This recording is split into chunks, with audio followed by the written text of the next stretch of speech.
Hi, everyone. We apologize for the delay in getting this started.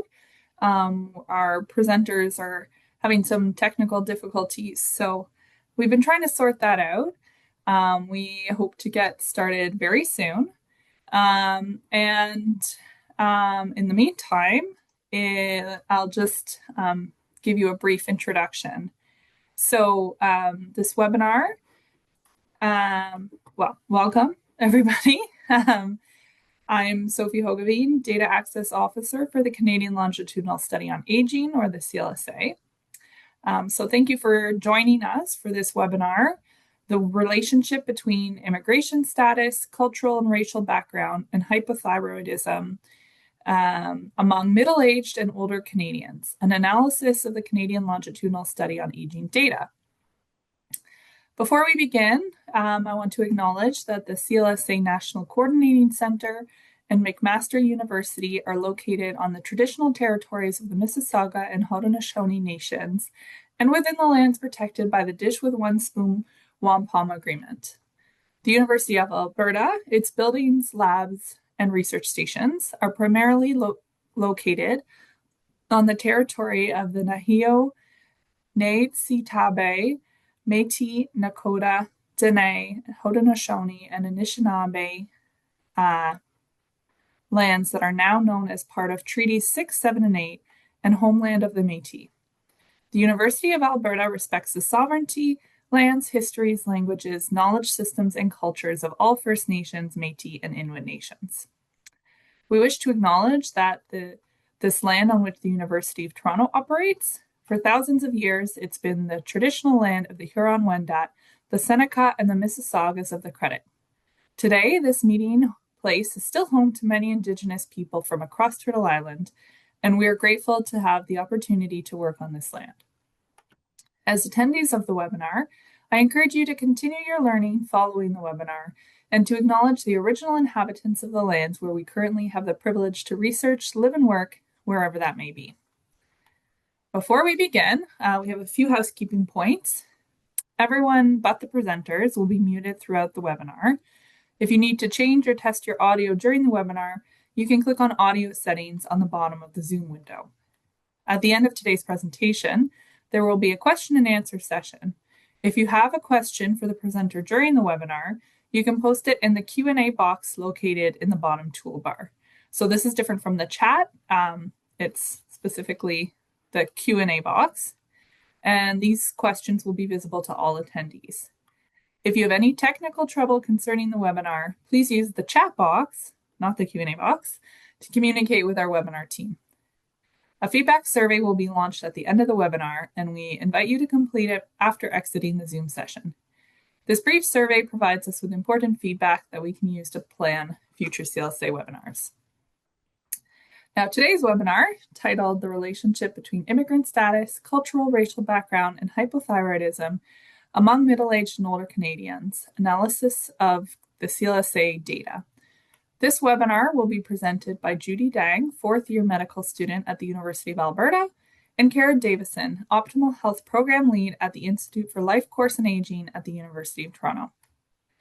Judy Dang is a fourth-year medical student with a strong interest in family medicine and health equity. She hopes to integrate social epidemiology research into her future clinical practice, using the insights it provides to better advocate for and serve diverse patient populations. Karen Davison is a nutrition researcher and clinical practitioner whose work focuses on the determinants of health as they relate to physical, mental, and cognitive health.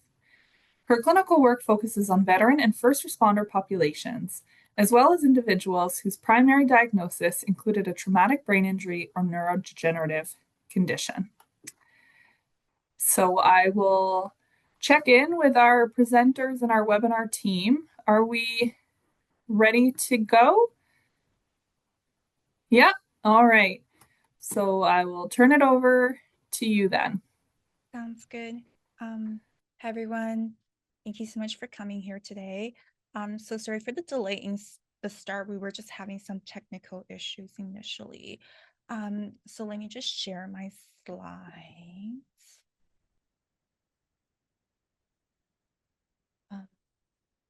Just to make sure the slides are okay, so if you're able to see it. Yeah, looks good. Excellent. Okay. So thank you so much for being here today. And like mentioned, we'll be presenting our work on the contributors to hypothyroidism, with a particular focus on how immigration status may be related. So my name is Judy. I am a fourth-year medical student at the University of Alberta. And prior to the stint in medical school, I was actually a pharmacist in Toronto. And I'm joined by my co-presenter, Dr. Karen Davison, who is a nutrition researcher and a clinical practitioner. And together we will be sharing our findings and analyses of the Canadian Longitudinal Study on aging data. All right, so kind of just to give an introduction and a quick background of our research. So our work was inspired by a concept known as the healthy immigrant effect. So this describes a well-established phenomenon where immigrants, particularly those who are more recent arrivals, tended to have better health outcomes than individuals born in a destination country. However, this health advantage does tend to diminish with longer duration of residence. So the healthy immigrant effect has been observed in a number of studies across multiple countries. And we do know that most of the existing research, however, focuses on things like cardiovascular disease, mental health, or mortality, and not thyroid disease. So I guess this really leads to the question, why focus on hypothyroidism of all things, and why does it matter really? So just to start off by a quick basic definition of hypothyroidism, it's a common endocrine condition where the thyroid gland does not produce enough hormones to support the normal metabolism and physiologic functions of the body. So, Judy, yeah, sorry to interrupt. Could you speak a bit louder? are you having difficulty hearing me? Yeah, we've had a couple comments that the sound is a bit low. Oh, I'm so sorry. Um, can you hear me? Is this better? Yeah, that's better. Okay, maybe it's because it's a little bit too far away. Okay, give me a second. Sorry. Maybe I'll start. Should I start from the beginning then? Just No, you can just continue on. okay. All right. So essentially, last slide, I was just describing kind of the healthy immigrant effect that kind of sparked our research, where the more recent immigrants are healthier and tends to be healthier than individuals who are born in the destination country. So we notice that most of the research are focused on other conditions like cardiovascular disease, mortality, not really thyroid disease. And this kind of led to the question of why we are focusing on hypothyroidism and why it matters. Um, is the volume better now? Can confirm? From what I can tell, yeah. Perfect. Excellent. Okay, so sorry about that. So in terms of hypothyroidism, just a quick definition, it's a common endocrine condition where the thyroid gland does not produce enough hormones to really support the normal metabolic and physiologic functions in the body. And the clinical presentation of hypothyroidism does vary, and this can depend on the severity and the duration of hormone deficiency. And that's actually one of the key challenges with hypothyroidism, is that many of its early symptoms are non-specific. So you have things like fatigue, constipation, weight gain, low mood, and all of those can easily be attributed to things like aging, stress, maybe some other chronic disease. And this is especially true in older adults. So in terms of why this matters from more of a clinical perspective, as someone who hopes to practice family medicine, this condition is really highly relevant. Estimates suggest that approximately 10 to 12% of adults in Canada and the United States are affected by thyroid conditions. But despite this, hypothyroidism can be underdiagnosed were missed in the initial workup simply because of its subtle presentation. And unfortunately, when left untreated, over hypothyroidism can lead to a variety of downstream consequences. And this can include things like hypertension, dyslipidemia, cardiac conditions, and in rare cases, even life-threatening conditions known as myxedema coma. And then, so that's a more clinical lens of why hypothyroidism matters. On a more personal note as well, that kind of inspired me to be involved in this research. I also do have a thyroid condition of my own and have required treatment. And that experience really made me particularly aware of how easily symptoms can be overlooked and how meaningful timely diagnosis and management can be for patients. So why study hypothyroidism in immigrants? Couple of reasons. Hypothyroidism, sorry, I was working in merge chef overnight. My brain's a little bit scattered right now. Hypothyroidism may be particularly challenging to detect in immigrant populations. So things like language barrier, cultural perception of illness, and maybe even differences in health-seeking behavior can all affect whether or not symptoms are recognized, reported, or investigated. And unfortunately, there is also evidence of disparities in thyroid screening and treatment.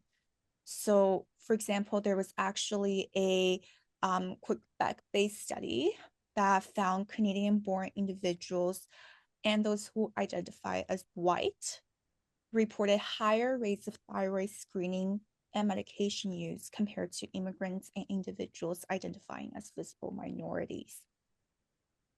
And actually, in fact, they found white Quebec residents to have approximately 3 times higher the odds of undergoing thyroid screening compared to visible minorities.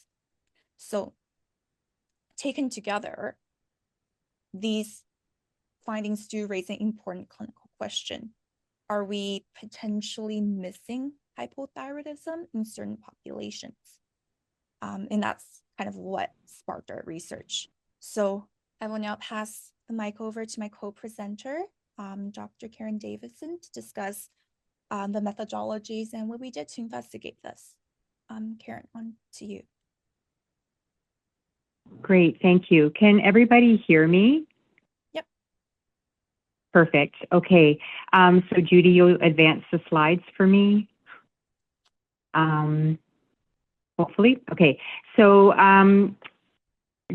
hopefully you see this slide that's a couple of pictures of myself. So just a little bit of an introduction. I know there was one earlier. So this project started back in 2021. And when I was in the role of a Canada Research Chair in Nutrition Informatics.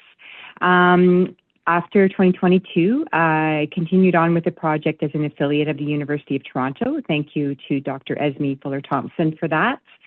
So my current work, I work as a data analyzer, educator, and in dietetics consultations with a clinical focus. Disclosures, have shares in Smart Settle, and I also serve on the Grievance Committee and Labor Management Committee of QP 3911. Would also like to acknowledge our team members, Michelle Carter and Andy McNeil, who were involved with this project as well. And of course, our mentor, Dr. Esme Fuller-Thompson at the Institute for Life Course and Aging at the University of Toronto. And I would also like to thank the University of the Fraser Valley, who are allowing me to present from their campus today as at my home there is a power outage. So, just getting on now to the purpose and objectives of the study. So the purpose of our analysis with the Canadian Longitudinal Study on Aging was to examine relationships among immigration status, cultural or racial background, and hypothyroidism. The objectives, so objective 1 and 2, we're really looking at prevalence estimates respectively and odds of hypothyroidism respectively among domestic-born, middle-age, and older adults. So that's from 45 to 85 years of age. And one first objective was to look at recent immigrants that have been in Canada less than 20 years. and longer-term immigrants that have been here 20 years or more. Then the second objective was to examine those statistical measures among immigrants of different cultural, racial background compared to Canadian-born peers of all races. And then the third objective was to examine associations between the sociodemographic, health-related, and nutrition-related factors and hypothyroidism. Next slide. So methods, in terms of defining our sample, it was derived from the baseline weighted data of the comprehensive cohort. And amongst those that provided blood samples for thyroid stimulating hormone and T4, those with hyperthyroidism were excluded. So the final sample in which there was valid data on all variables, and this is the unweighted, is 26,036. So our dependent variable, sorry, next slide, really want to capture the essence of hypothyroidism based on the data set available. And so just the schematic there is showing when we think about thyroid function, thyrotropin releasing hormone is released from the hypothalamus. It goes to the target of the pituitary gland, which then releases thyroid stimulating hormone, which acts on the thyroid gland, produces T3 and T4. The two arrows going backwards are the negative feedback loop to the pituitary gland and the hypothalamus, respectively. So in terms of our measure, we looked at the blood levels of TSH and T4, plus those who were taking thyroid hormone medication. The blood test results were classified by the TSH levels. I won't go through all those numbers. You can probably read them off the slide. But basically, those that were hypothyroidism, we considered those that had definitive hypothyroidism and subclinical. There was about 3,000 with no blood thyroid levels in the data set. So those were excluded unless they were taking thyroid hormones. Then we included those in. On to the next slide. So our independent variables of interest, there was two. First was immigration status as defined before. So Canadian born versus the immigrants to Canada less than 20 years and those 20 years or more. And then the immigrants' identified cultural background was the second independent variable of interest.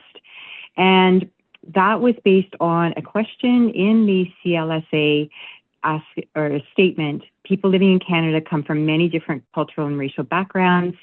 And this was followed by a list of responses. So those are the different categories which we included in our study. So white, Chinese, et cetera, right through to other immigrant groups.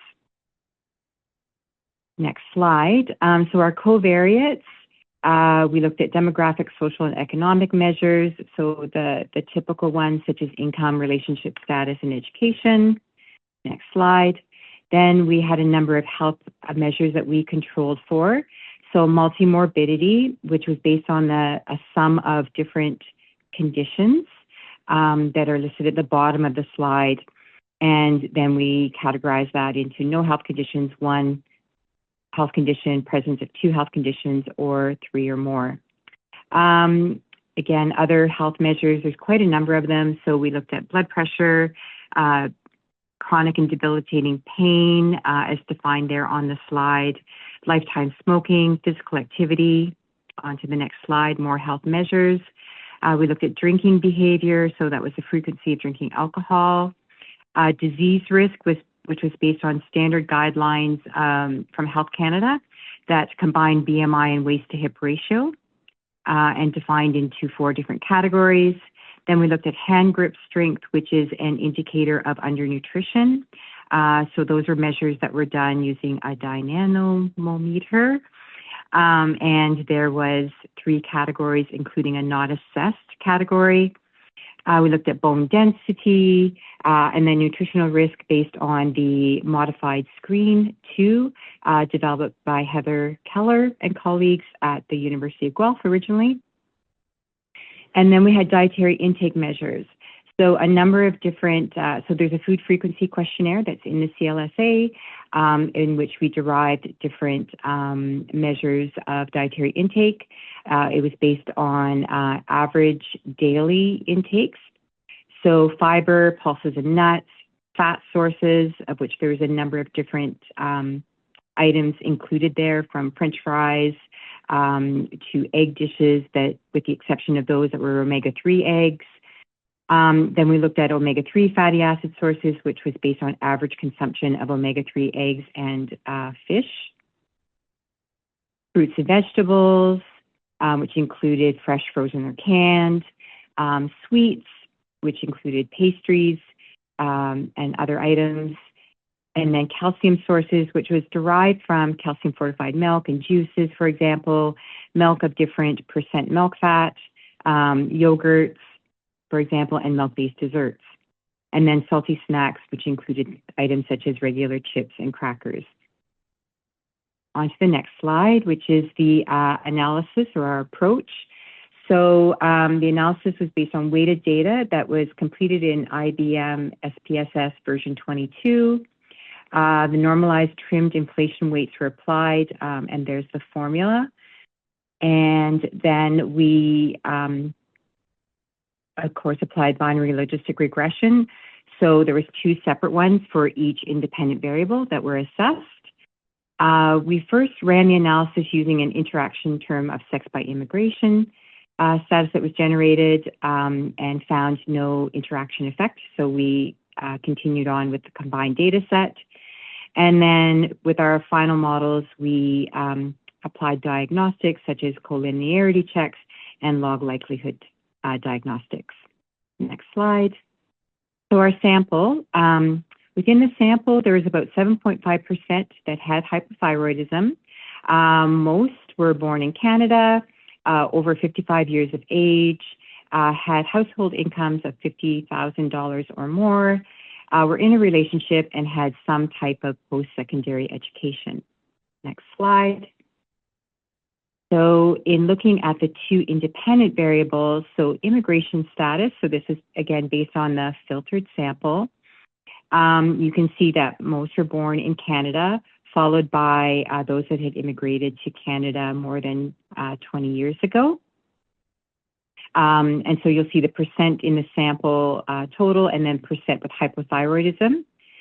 And then with the second independent variable of looking at the cultural racial backgrounds. So again, you can see most born in Canada, followed by white immigrants and Southeast Asian immigrants, of which you can see similar percent in the sample and similar proportion of those with hypothyroidism. But one thing you may note is that with South Asian immigrants, only 1.1% in the sample, but there is quite a high proportion with hypothyroidism, so 9.9%. On to the next slide. So just presenting now the results of the binary logistic regression. So the first regression was on immigration status. So we did find that those, compared to those born in Canada, those that have been an immigrant for less than 20 years had a lower likelihood of hypothyroidism. And those that had been here for 20 years or more had a higher odds ratio of hypothyroidism. But sorry, I do have one highlighted there. That was the adjusted odds ratio with immigrant equal to or 20 years. That is not significant, but sorry, I have it bolded. Then when we examined the covariates, the ones that were significant are listed here. Again, I won't go through them all, but you see the description of the variable, the reference category that was used, and then the odds ratios. So for alcohol consumption, it was somewhat interesting that, so compared to those that had not consumed alcohol in the past year, those that had consumed alcohol about 1 to 3 times per month had a lower likelihood of hypothyroidism. On to the next slide. There was a couple of variables in which the not assessed category came through as significant, such as with grip strength. And you could also see that with bone density, compared to those that had osteoporosis or osteopenia, those with bone density within normal limits had a lower likelihood of hypothyroidism. Those with higher nutrition risk had higher odds of hypothyroidism. And then when we look at the dietary intake variables, those that had consumed on average more than 0.5 or more sources of pulses and nuts on a daily basis had a lower likelihood of hypothyroidism.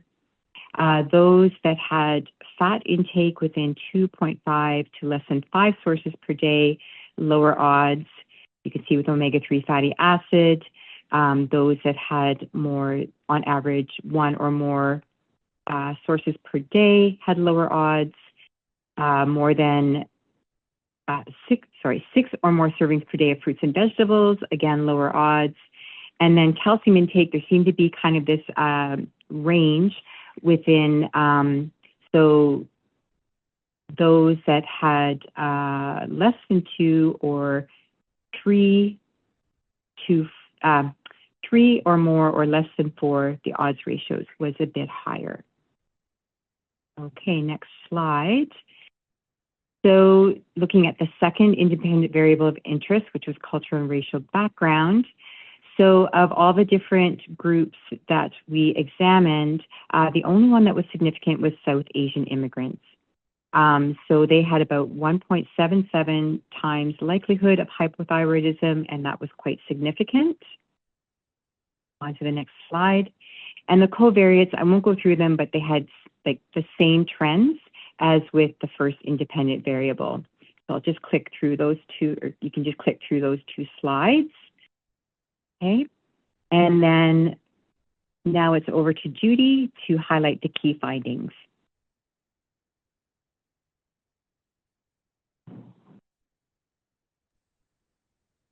Hello. Thank you so much, Karen. So I just want to share some of the key findings from our study. And I also just wanted to confirm I am okay in terms of volume. I think so. I haven't gotten any comments yet. Excellent. All right. So just wanted to highlight a little louder. Okay. All right. So just to highlight some key findings from the study. So highlighting hypothyroidism by immigration. So consistent with the healthy immigrant effect, we did find that immigrants who had lived in Canada for less than 20 years had significantly lower odds of hypothyroidism compared to Canadian-born individuals. But in contrast, immigrants who had been in Canada for 20 years or longer actually had odds of hypothyroidism that were similar to those of Canadian-born participants. So this does suggest that the protective effect diminishes over time. And there really isn't a single explanation for this pattern. Some proposed mechanisms could be that there might be positive selection at the individual level, where the healthier individuals are more likely to undertake the demanding process of immigration. There could also be selection at the national policy level, where the immigration system tend to favor individuals who does not have serious communicable or non-communicable diseases. And we think that over time, this initial advantage may be eroded as the immigrants experienced some changes post-migration to their diet, to their physical activities and lifestyle factors, maybe as they adopt to the lifestyle of the host country. So taken together, these findings do suggest that hypothyroidism risk is not static. It evolves with time spent in the host country. Okay, the next finding, this is one of probably the most clinically interesting to me, is that we found South Asian immigrants had significantly higher odds of hypothyroidism compared to Canadian-born individuals. And to the best of our knowledge, this is the first population-based Canadian study to actually report an increased likelihood of hypothyroidism among individuals from South Asian cultural background, so immigrants from South Asian cultural background. And the reason for this association is not entirely clear. One possible explanation is related to iodine status. So several regions in South Asia have historically experienced endemic levels of iodine deficiency, and prior studies have reported higher rates of subclinical hypothyroidism in these populations as well. Unfortunately, and Karen, correct me if I'm wrong, I believe that the number of the South Asian participant was not sufficient for us to really conduct a stratified analysis by the length of immigration, though it would be definitely interesting to see if the odds of hypothyroidism in South Asian immigrants attenuates over time with time spent in the destination country. Yes, that's correct. Okay, perfect. Thank you. Another finding that I wanted to highlight is the nutrition piece. So we observed that individuals identified as being at nutritional risk actually had higher odds of hypothyroidism. And from a biological perspective, it does make sense since having adequate intake of micronutrients, so including things like iodine, selenium, zinc, vitamin D, they are essential for normal thyroid hormone synthesis and function. And inadequate intake of these nutrients may contribute to altered thyroid physiology. And in this study, we find meaningful associations with broader dietary patterns. So having higher intake of omega-3 fatty acids, having fruits and veggies, having the pulse and nuts, they were associated with lower odds of hypothyroidism. And these dietary patterns are thought to actually be able to reduce oxidative stress and inflammation, and that has been implicated in thyroid dysfunction. Okay, so those were some of the things I wanted to highlight for our study. And then just taking them maybe a step further, I kind of want to talk about how they might be relevant to practice. And maybe excuse my bias, I will be speaking from more of a family medicine lens. So I feel that family medicine physicians are actually uniquely positioned to help bridge the gap between population level research and more individual patient care. They have the longitudinal relationship with patients and can really provide some of the more culturally sensitive counseling, help guide lifestyle and nutrition interventions, and help coordinate timely evaluations or referrals whenever it's needed. So ultimately, they can help to ensure that at-risk patients receive the preventative care and early interventions that can help them improve their long-term outcome. So in terms of practice implications, the current practice guidelines recommends against screening for thyroid dysfunction in asymptomatic non-pregnant adults who are aged 18 or older in the primary care setting. And this is because studies have actually reported that a large portion of patients with initially abnormal levels of thyroid hormone on their TSH screen actually reverse back to normal over time. And the treatment of asymptomatic individuals may actually provide limited benefit. Okay, in our study, we do find that South Asian immigrants do have higher odds of developing hypothyroidism. So while this does not change the guideline recommendations by any means, so routine screening is still not recommended, our findings do support perhaps maintaining a lower threshold for investigating signs and symptoms in South Asian immigrants. So signs and symptoms can be unexplained fatigue, weight gain, menstrual irregularities, and just having a higher vigilance and threshold for investigations and workup would be great, particularly given the potential communication and cultural barriers that might already exist and that might be contributing to the lower screening rates we do see in immigrant populations. Our study also did find that patients aged 75 and older demonstrates the highest odds of hypothyroidism. So this could be another subgroup where increased vigilance may be warranted as well.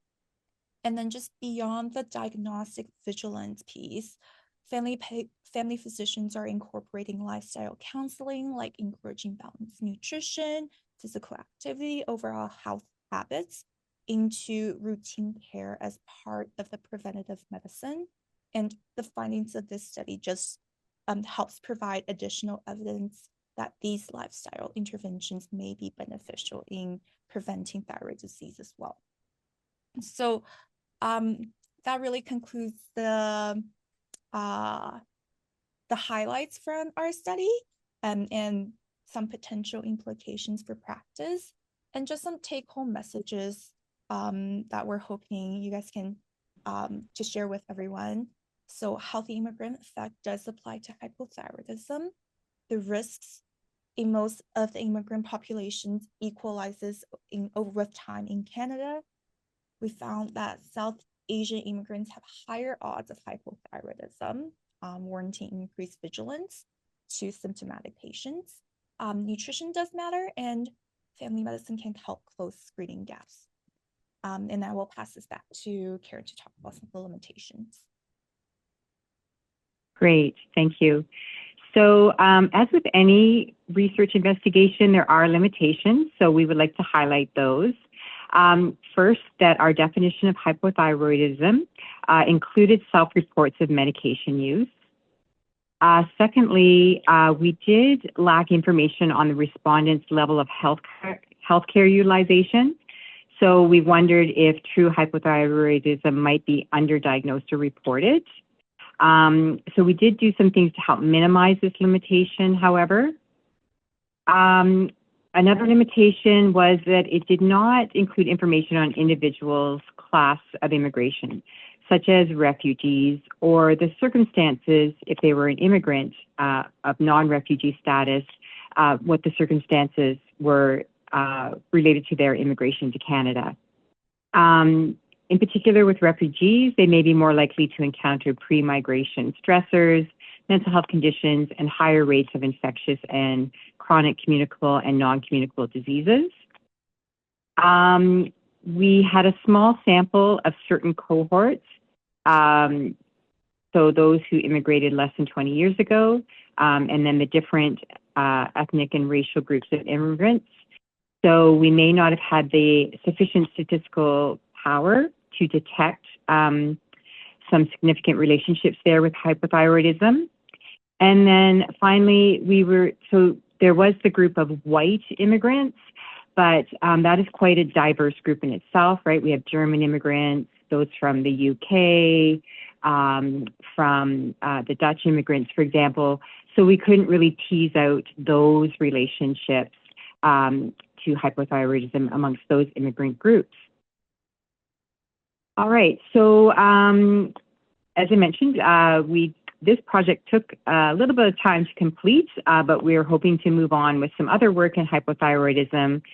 So our next steps are to examine hypothyroidism which is common among women that are 50 years or older, and there appears to be increasing trends within this group. So our hypothesis there is that may be linked to increased consumption of ultra-processed foods, which tend to lack iodized salt, and that this may be contributing to the increasing trends in hypothyroidism in this particular demographic. So we will be examining urinary iodine concentrations, which is a good indicator of iodine status in relation to hypothyroidism. And then we may, if we find a relationship there, we may move on and see how ultra-processed foods may impact that relationship.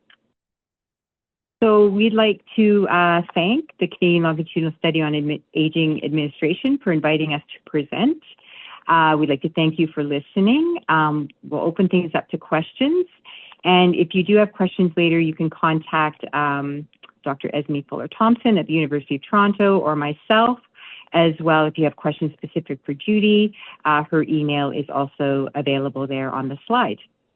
Thank you. Great. Thank you both, Judy and Karen, for an excellent presentation. The emails for our presenters will be posted in the chat. So I think the slide that you saw was an older version without their emails, but that'll Oh, be made available to you. Um, sorry. so that's all right. We did get a couple good questions here. So the first one says, thank you for this very interesting presentation. I'm wondering if you know about the options participants are provided in the CLSA when selecting their cultural racial background. I noticed in my own work with CLSA data that some options are geographic or regional, for example, South Asian, whereas others are much broader and do not actually specify the area of origin, for example, Black or white. And I think you alluded to that. I'm curious if there's another variable that actually identifies where people come from. So in your experience working with the data, what did you find? Okay, I guess I can answer that one. Yeah, that's very excellent points. I think at one stage we were looking at the individual CLSA sites of which the data was collected. So, for example, the ones in BC versus Ontario and that to see where there might be differences there. So statistical power kind of came into play there. So we did not explore that further. So we just kept it in the aggregate. Great, thank you. Hope that answers the And question.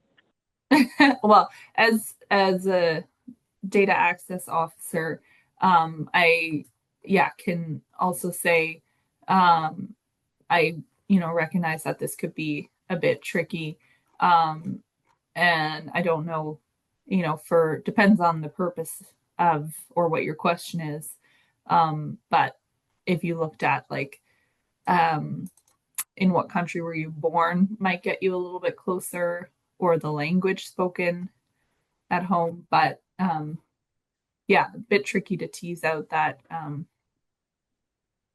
group of white or black in terms Yeah. of where people actually came from. Um, and the next question is given that immigrants had higher risk the longer they were in Canada or born in Canada, might vitamin D be implicated, as in less sun exposure? Did you look at that?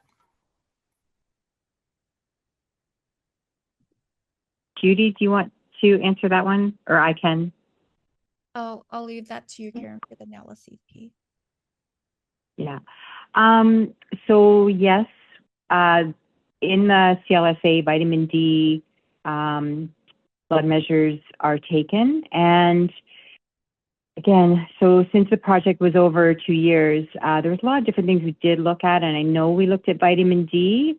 And from what I can recall, we did not see significant relationship with hypothyroidism there. And I think we tried to use different standards for vitamin D classification. So because with the standards we were applying, we weren't able to really find a relationship there. So it may be that we needed to define that variable, the categories of it differently. But based on what we did, we didn't see, so then we didn't include it in the regression analysis. Yeah, and just to add to that, I believe we looked at osteoporosis, the bone mineral density, and calcium level for sources as well in our analyses. And if there is, this is more of like an indirect way of thinking about it, but if there is any relevance to vitamin D, those will also potentially give us a hint as well. But both categories were not significant. All right, thank you. We have time for maybe one or two more questions. Oh, one just came through. How many South Asians had hypothyroidism? I didn't see absolute numbers.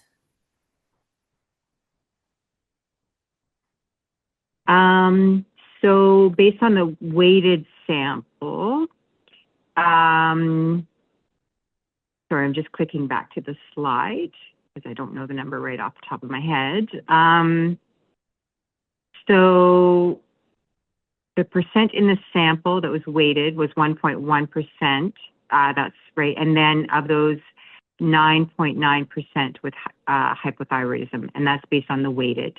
So we did not present absolute numbers in our analysis.